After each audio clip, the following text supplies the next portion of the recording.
Salut à tous, c'est Pierrot Physio pour un physique optimal dans un monde de chacal et aujourd'hui on va parler du trapèze et des shrugs. Faut-il faire des shrugs? Est-ce que ça a un intérêt? Mais avant toute chose, on va parler du trapèze parce que c'est le muscle qu'on veut travailler lorsqu'on fait des shrugs. Shrug c'est en anglais, nous on va parler d'élévation du moignon de l'épaule. Le trapèze c'est un grand muscle du dos qui est en forme de losange. Il y a des insertions qui vont prendre origine sur le cou, sur la ligne nucale supérieure, au niveau occipital, mais il va s'insérer également sur les vertèbres, sur les processus épineux des vertèbres cervicales jusqu'au thoracique, de C1 à T11.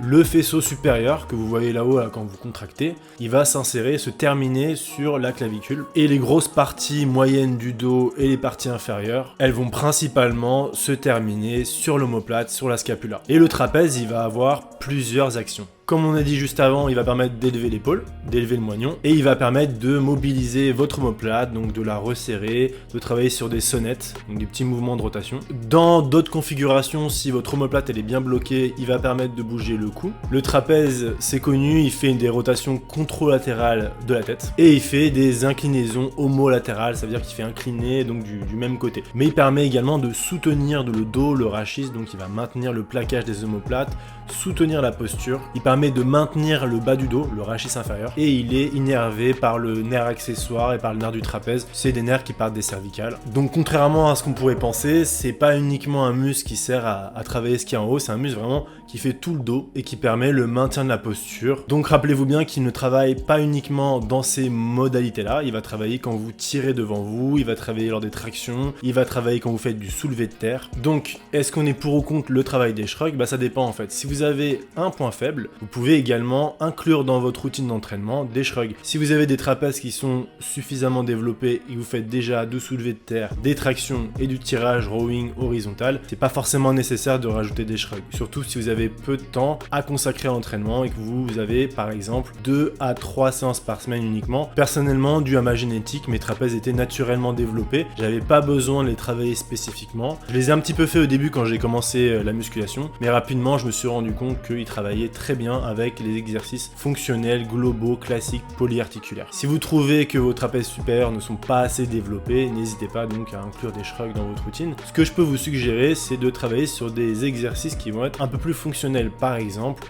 vous prenez les poids entre les mains et au lieu de faire juste le mouvement d'élévation, vous allez essayer de maintenir la position, donc contracter et d'avancer en même temps, de faire des allers-retours en marchant par exemple, de les tenir dans les mains lorsque vous faites des fentes, ça travaille également les trapèzes supérieurs. Quand vous faites du tirage en levant les coudes pour les épaules, et ben écoutez, il travaille en même temps. Donc vous avez plein de manières de l'inclure dans votre routine, plein d'exercices où il va travailler en complément. Vous pouvez le combiner donc en biceps, c'est-à-dire que vous allez avoir un exercice de dos, par exemple le tirage rowing horizontal, et vous allez continuer juste après votre série de rowing sur une série de shrugs en post-fatigue, c'est-à-dire après la série. Comme ça, vous allez accentuer le travail sur les trapèzes. Vous pouvez le faire en pré-fatigue également pour le préchauffer et vous pouvez le faire donc en post-fatigue après la série de rowing. Si c'est un point faible, vous le rajoutez 1 à 2 fois par semaine. Mais comme je vous ai dit un peu avant, si vous avez très peu de temps dans la semaine, vous avez que 2 à 3 séances à consacrer à la musculation, ne vous prenez pas la tête avec les shrugs, avec le trapèze supérieur. Vous inquiétez pas, il va travailler de manière efficace avec les mouvements